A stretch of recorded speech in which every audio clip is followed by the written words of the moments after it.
जीवों में जनन के अंतर्गत आज के वीडियो में जनन की विधियां अर्थात मेथड्स ऑफ रिप्रोडक्शन के बारे में पूरी जानकारी समझेंगे। तो पूरी जानकारी के लिए मेरा पूरा वीडियो लास्ट तक देखिए और यदि अभी तक हमारे चैनल को सब्सक्राइब ना किया हो तो सब्सक्राइब जरूर कर लीजिए। चलिए शुरू करते हैं। तो जीवों में जनन की तीन प्रमुख विधियां होती हैं। पहली कायिक, दूसरी अलैंगिक और तीसरी लैंगिक। चलिए इसको चार्ट के माध्यम से समझ लेते हैं। तो चार्ट में देखिए, पहली है कायिक जनन यानी वेजिटेटिव रिप्रोडक्शन, दूसरी है अलैंगिक जनन या अलिंगी जनन एसेक्सुअल रिप्रोडक्शन और तीसरी है लैंगिक जनन या लिंगी जनन सेक्सुअल रिप्रोडक्शन। तो चलिए सबसे पहले कायिक जनन को समझ लेते हैं या वेजिटेटिव रिप्रोडक्शन को समझ लेते हैं।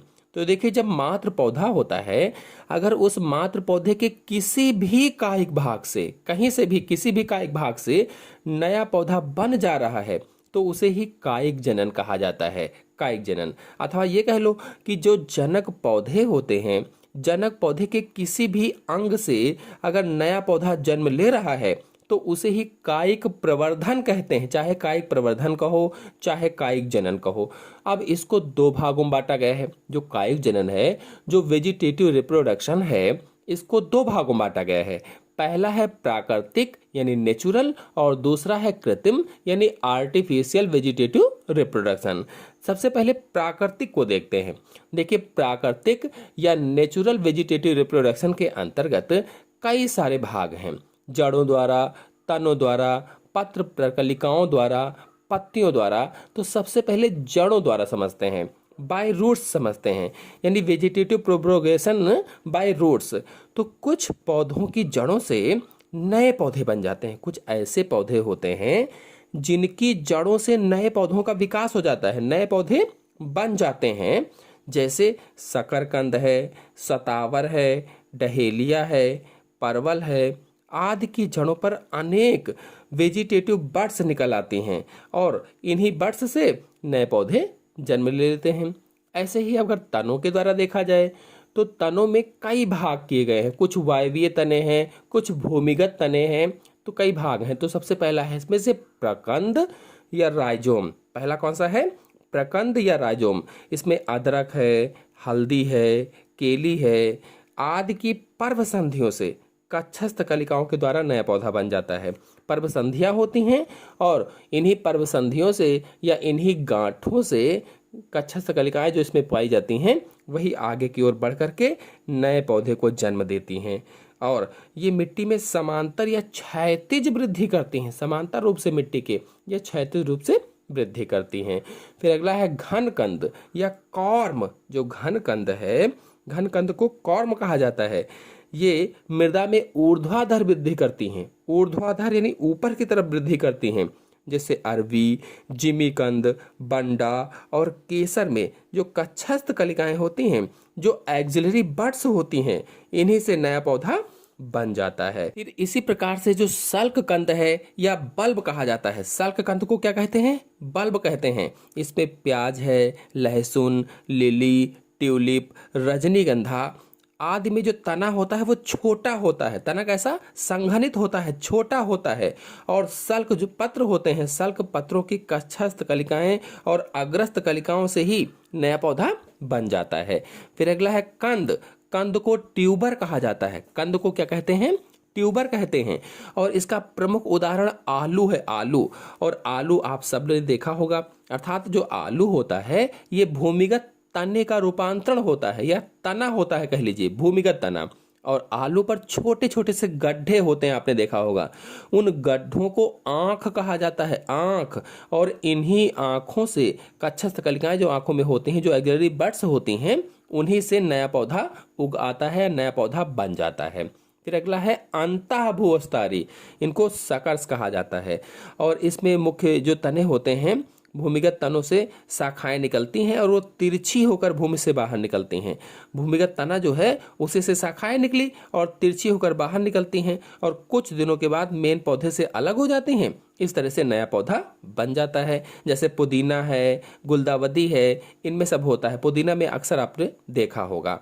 फिर अगला है ऊपरी भूस्थारी या रनर कहा जाता है। रनर तो दूब घास है, खट्टी बूटी है, ब्राह्मी बूटी है, सेंटेला है आदि में जो तना होता है वो बिसर्पी होता है। तना कैसा होता है? बिसर्पी होता है। और इसका तना भूमि की सतह पर क्षैतिज रूप से बढ़ता है। और इनकी जो पर्वसंधियां हैं, पर्वसंधियों से अपस्थानी जड़ें निकल आती हैं। पर्वसंधियों से अपस्थानी जड़ें, तो अपस्थानी जड़ों को एडवेंटिटस रूट्स कहा जाता है। तो एडवेंटिटस रूट्स और कक्षस्थ कलिकाएं यानी एक्सिलरी बड्स निकलते हैं, और फिर यही कक्षस्थ कलिकाएं बढ़कर नए पौधों को जन्म देती हैं। फिर अगला है भूअस्तारे या स्टोलन कहा जाता है। तो झुमक लता है, अरबी है, केला है, बेला है, चमेली है आदि में ऐसा जन्म होता है। फिर अगला है भूअस्तारिका या भूप्रसारिका या अंग्रेजी में इसे ऑफसेट कहा जाता है। तो ये जलीय पौधे होते हैं और इनके पर्व जो होते हैं, पर्व क्या है? तो इंटरनोड होते हैं। इनके जो पर्व या इंटरनोड होते हैं वो छोटे और मोटे होते हैं, और इनमें जो पर्व संधियां या नोड होते हैं उसी से जो नोड होते हैं उसी से झुंड की तरह पत्तियां निकल आती हैं और नीचे अपस्थानिक जड़ें निकल आती हैं, जैसा कि आपको चित्र में दिख भी रहा है। और फिर तने से टूट जाता है और टूट करके नया पौधा या नया स्वतंत्र पौधा बन जाता है। जैसे जलकुंभी में होता है, जलकुंभी को आइकार्निया कहा जाता है। इसी तरह से पिस्टिया में होता है। इस तरह से इस पौधे का जन्म होता है या नए पौधे का जन्म होता है। फिर अगला है पत्र प्रकलिकाएं या बल्बिल्स कहा जाता है। बल्बिल्स, और इनमें खाद्य पदार्थ संचित रहता है। जो बल्बिल्स होते हैं खाद्य पदार्थ इनमें संचित रहता है, और ये कलिकाएं मात्र पौधे से टूटकर भूमि पर गिर जाती हैं। जो बल्बिल्स होते हैं बड़े बड़े से, ये कलिकाएं जो होती हैं ये टूटकर मात्र पौधे से टूटकर नीचे गिर जाती हैं और अनुकूल मौसम में नए पौधे को जन्म देती हैं। जैसे खट्टी बूटी है, रतालू है, लहसुन, प्याज, इन सब में होता है ये। फिर अगला है पत्तियों द्वारा यानी बाय लीव्स। तो कुछ पौधों की पत्तियां खाद्य पदार्थों को संचित करके मांसल हो जाती हैं, मोटी मोटी सी हो जाती हैं, और इन पत्तियों से अपस्थानिक कलिकाएं और जड़ें निकलकर नए पौधों के जन्म देती हैं। जैसे अजूबा में होता है, बिगोनिया में होता है। तो इस प्रकार से प्राकृतिक कायिक जनन हो जाएगा। अब कायिक जनन के अंतर्गत कृत्रिम कायिक जनन पर आते हैं।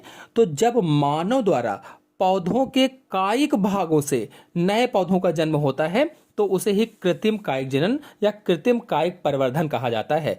और इसे भी कई भागों में बांटा गया है, जिसमें से पहला है कलम लगाना या बाई कटिंग। कलम लगाना क्या है? By cutting.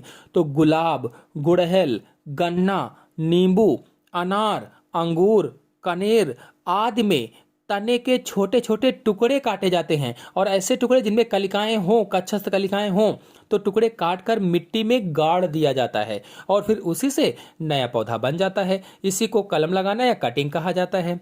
फिर अगला है रोपण या पैबंद लगाना या ग्राफ्टिंग कहा जाता है। ग्राफ्टिंग, तो किसी जड़ सहित पौधे के कटे हुए तने पर किसी दूसरे पौधे के तने उगाने की विधि को रोपण कहते हैं। क्या कहा गया है? कोई जड़ सहित पौधे का कटा हुआ तना है और किसी दूसरे पौधे के तने पर जो उगाया जाता है उसको, इसे ही रोपण या ग्राफ्टिंग कहा जाता है। और ग्राफ्टिंग द्वारा घटिया जाति के जो पौधे होते हैं, घटिया जाति के पौधे की टहनी काटकर उस पर किसी अच्छी नस्ल के पौधे को या अच्छी नस्ल के पौधे की टहनी लगा दी जाती है। इस प्रकार से नया पौधा उत्पन्न हो जाता है। जैसे सेब है, नाशपाती है, नींबू है, बेर है, नारंगी है आदि में रोपण विधि से नए पौधे उत्पन्न किए जाते हैं या ग्राफ्टिंग विधि से नए पौधे बनाए जाते हैं। फिर अगला है शाखा प्रबंधन या शाखा प्रबंधन को इनराचिंग कहा जाता है। नार्चिंग, तो इसमें घटिया जाति के पौधे के तने पर बढ़िया जाति के पौधे के तने को जोड़कर नया पौधा बनाया जाता है, जैसा कि आपको चित्र में दिख भी रहा है। और आम, लीची, अमरूद आदि में ऐसा होता है। फिर अगला है कली लगाना या बडिंग। तो इसमें किसी बढ़िया जाति के पौधे की एक कली को किसी दूसरे साधारण पौधे के तने पर लगाकर नया पौधा बनाते हैं। जैसे आड़ू, अंगूर, शरीफा, बेर, नींबू आदि में ऐसा होता है। फिर अगला है दाब लगाना या लेयरिंग। तो इस विधि में किसी पौधे में जमीन के पास वाली शाखा को, उसका जो छाल होती है, छाल को छील देते हैं और छीलकर मिट्टी में दबा देते हैं। इस तरह से नया पौधा बन जाता है। फिर अगला है गूटी बांधना या गूटिंग। देखिए, आपको बता दें कि इन सब पर मैं अलग अलग वीडियो भी बताऊंगा, पूरा डिटेल समझाऊंगा चित्र सहित, लेकिन यहाँ पर संक्षिप्त रूप से जान लेते हैं जल्दी से। तो गुटी बांधना या गुटिंग के अंतर्गत इसमें गुटी द्वारा नया पौधा जनरेट किया जाता है या बताया जाता है। और डिटेल के लिए मेरा अगला वीडियो देखिए। इसके बाद में जीवों में जनन की दूसरी विधि है अलैंगिक जनन या अलिंगी जनन या एसेक्सुअल रिप्रोडक्शन। तो इसके अंतर्गत द्विभाजन तथा बहुविभाजन आता है, या बीजाणु जनन है, मुकुलन है, कलिका निर्माण है, खंडीभवन या पुनरुद्भवन है। अगर द्विभाजन या बहुविखंडन को देखा जाए तो इस विधि में जनक जीव जो होता है, जनक जीव शरीर समसूत्री विभाजन के द्वारा दो समान संतानों में बट जाता है, जैसे युगलिना में चित्र में आप को दिखाया भी गया है। अगला है बीजाणु जनन या स्पोरिलेशन। तो इसमें बीजाणु या स्पोर बनते हैं और इनकी भित्ति पतली होती है। कुछ समय बाद ये फट जाते हैं और नए पौधे बनते हैं।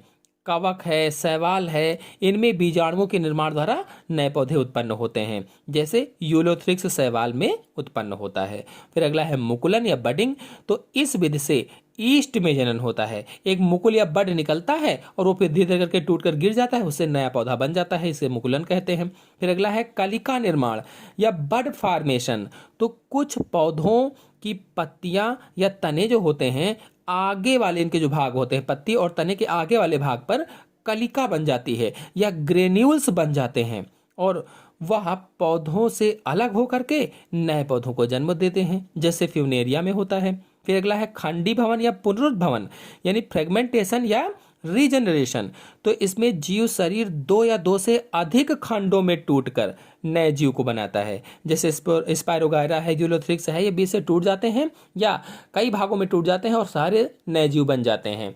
और इसके बाद जीवों में जनन में तीसरी विधि है लैंगिक जनन या लिंगी जनन या सेक्सुअल रिप्रोडक्शन। तो इसके अंतर्गत सेक्सुअल में क्या होता है कि नर युग्मक और मादा युग्मक जब आपस में मिलते हैं तो नए जीव का विकास होता है। तो इसके बारे में डिटेल से और इन सब के बारे में एक एक करके संपूर्ण जानकारी डिटेल से हम लोग समझेंगे नेक्स्ट वीडियो में। तो आशा है आप सभी लोगों को वीडियो पसंद आया होगा। पसंद आया हो तो वीडियो को लाइक और शेयर कीजिए। चैनल पर नए हैं तो चैनल को सब्सक्राइब कर लीजिए। धन्यवाद।